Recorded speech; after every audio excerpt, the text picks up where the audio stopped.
घराने में दुर्गा नामक एक पुत्र का जन्म हुआ, जिसका नाम रखा गया लक्ष्मण। उनके जन्म से पूरे घर में खुशी की लहर दौड़ गई। उनके पिता ने सोचा कि वह बड़े होकर उनके व्यवसाय की देखरेख करेंगे, लेकिन जल्द ही उन्हें एहसास हुआ कि उनका बेटा अन्य बच्चों की तरह नहीं था।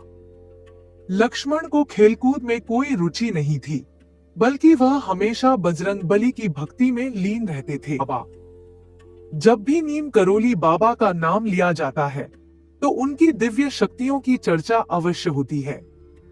कहा जाता है कि महाराज जी में ऐसी शक्तियां थीं, जो आम इंसान की कल्पना से परे थी। ऐसा माना जाता है कि एक बार नीम करोली बाबा को एक ही समय में दो अलग अलग स्थानों पर देखा गया था। एक प्रसिद्ध कहानी के अनुसार महाराज जी एक बार एक नाई के पास अपनी दाढ़ी बनवाने गए। नाई ने बातचीत के दौरान बताया कि उसका बेटा किसी काम से दूसरे गांव गया था और अब तक नहीं लौटा है। यह सुनकर महाराज जी अचानक अपनी जगह से उठ गए। उस समय उनकी दाढ़ी अधूरी बनी थी और उनके चेहरे पर साबुन लगा हुआ था। वह कुछ ही मिनटों के लिए बाहर गए और फिर लौट आए। नाई को कुछ समझ नहीं आया, लेकिन उसने कोई सवाल नहीं किया।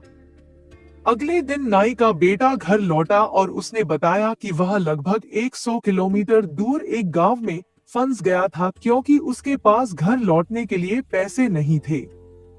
लेकिन अचानक एक व्यक्ति उसके पास आया, जिसके चेहरे पर साबुन लगा हुआ था। उसने उसे पैसे दिए और कहा कि वह तुरंत घर लौट जाए। यह सुनकर नाई समझ गया कि यह निश्चित रूप से महाराज जी का चमत्कार था।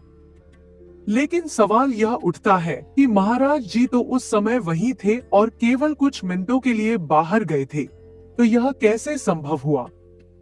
इसका उत्तर एक ऐसी अवधारणा में छिपा हुआ है जिसे आज भी कोई पूरी तरह नहीं समझ पाया है, टेलीपोर्टेशन।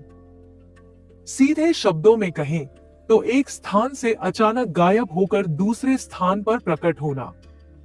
वैदिक ग्रंथों में इसे सिद्धि कहा गया है, जिसे केवल वर्षों की कठोर तपस्या के बाद ही प्राप्त किया जा सकता है। नीम करोली बाबा के भक्तों का मानना है कि उनके पास यह अद्भुत शक्ति थी।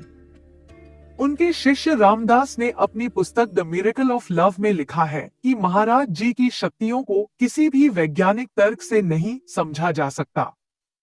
नीम करोली बाबा के जीवन की एक और प्रसिद्ध घटना